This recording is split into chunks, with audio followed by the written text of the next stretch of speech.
Okay, everyone. Let's talk about some really basic statistics. I might oversimplify something, but I just want to introduce to you some basic concept. All right. So before we start, we need to talk about population and sample. All right. Now, what is a population? Actually, population is a group of people or subjects that we are interested in. We want to study. It can be really, really big. For example, like every human being on Earth, or it can be really specific, like all the people in Silver City, all the cats named Bob. But no matter what, um, we hardly have access to all every single member in the population. So instead, we draw sample, right? So what is the function of sample? Sample is helping us to get to know something about the population. Okay, so remember this: the function of sample is to get some information about the population we want to study, we are interested in. Okay, I want you to remember it or write it down. So now let's talk about an example. Um, how about we want to compare the gender difference on something, and the population we're interested in, let's just say Silver City. It's about 10,000 people. So we assume, half and half, men and women. And so what do we want to compare? Maybe we can talk about like kindness. Which gender is kindness in Silver City? You see, stereotypes suggest women are kinder. So we want to see if that's true in Silver City, right? How do we measure kindness? Suppose we have a scale from 1 to 10 to measure kindness. Um, so we collect data, right? What about the sample size? Let's just say we gather 100 male and 100 female, right? That's kind of like a good sample size. So we get the data and then compare, right? After we get the data, usually we just put it into the Excel, right, and compare the two groups.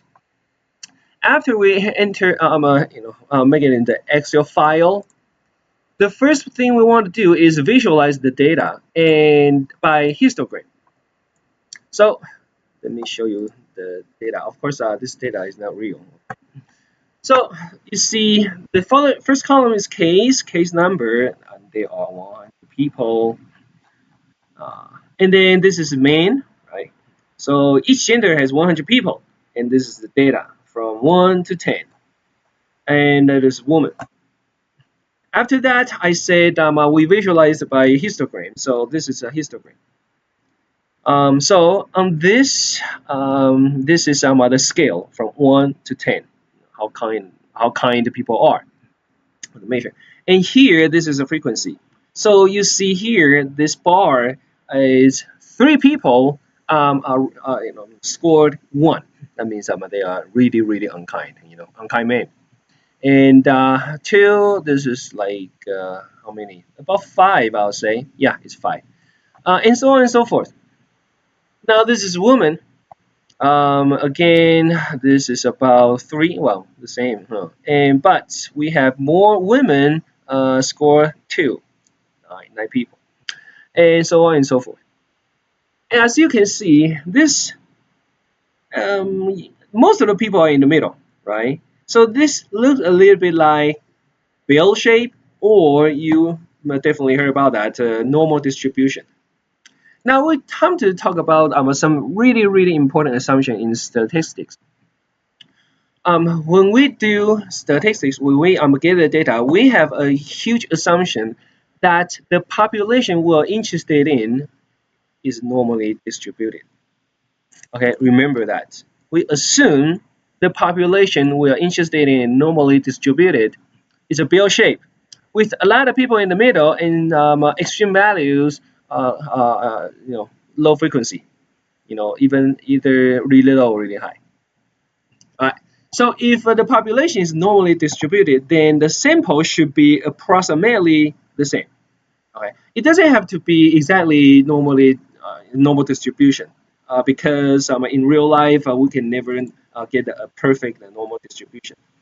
But approximately is good enough. So you can see men probably seems a little bit more normal, and women seems a little bit not so normal, but approximately normal, and that is good enough. We can further analyze the data. Right. So okay, after we visualize it, and yeah, we see if it are different, and which gender's data more spread out. If it is more spread out, it's a little bit hard to compare. But from case, it seems okay. Now, how do we know if they are really different, right? To examine this, if there's a difference, actually it's very hard to directly test this different hypothesis. So instead, we test the opposite assumption that there is no difference, and then we gather the data and see if how true that can be. All right. So the assumption of no difference. In other words, these two, you can see, yeah, these two samples, they are actually from the same population. Okay, that's the assumption. All right. Um, so no hypothesis. Let's take a look at their means. Okay, and standard deviation. Now, standard deviation is actually measuring how spread out the data are. Okay. All right. So after calculation, we find out the mean is 5.44 for men and 5.65 for women. Now, how likely is it if they are from the same population? And you can see they are not so much different, right? This suppose, okay, this suppose what we get is not 5.44 versus 5.65. Instead, it's a 1.9 versus 8.6. Now, suppose this is the data we get. How likely is the assumption that they are actually from the same population? Look at this. Suppose that this is the population we're interested in, and this is perfect normal distribution. As you can see, most of the participant, I should say, most of the people are gathered around this, in the middle. Yeah, few people are in the extreme. Now, in order to get a result like this, male is 1.9, female 8.6.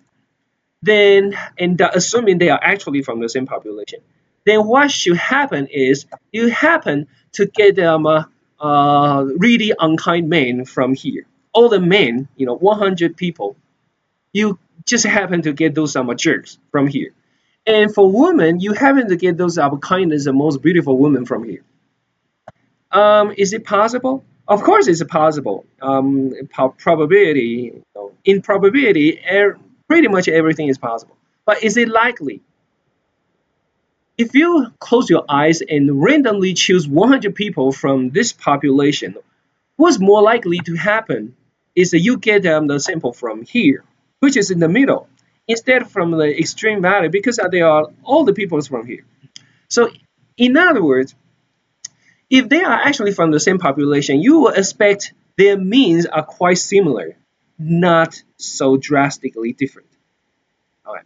So what's the probability of get the result like this if null is true?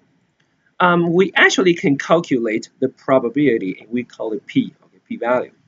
Um, you don't have to know how to calculate that, but assuming that this is really normal distribution is just shape, and we can calculate the area. Enough said. In other words, we can calculate the probability of getting the data, this data like this if null is true. Now, if the p-value, the probability of getting this just by chance is really low, and to be specific, is low to less than 5%, then we will reject the assumption that null is true. Okay, we will reject null hypothesis. Okay, that's what I'm trying to say. So if again here, if the chance of no difference, in other words, no hypothesis, is small, then we reject the no difference assumption. In other words, we reject the null hypothesis because it probably is really wrong. Okay, and that is when p-value is small. Again, it's less than 0.05, then we reject the null.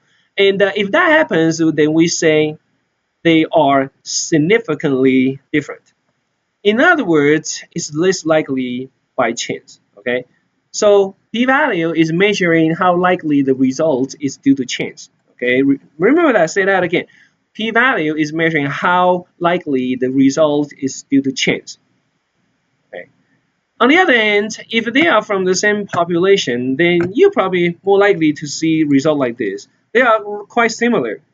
Okay, then the p-value will be high. Let's suppose it's like a 0.85. That is like 85%. They are from the same population. If that happens, then the decision is we fail to reject null because there's no enough evidence to suggest that they are different. They probably are the same, from the same population. So remember, just recap. Remember, there are only two possible outcomes. Okay, based on the p-value. If p-value is more than 5%, then we fail to reject null. Right?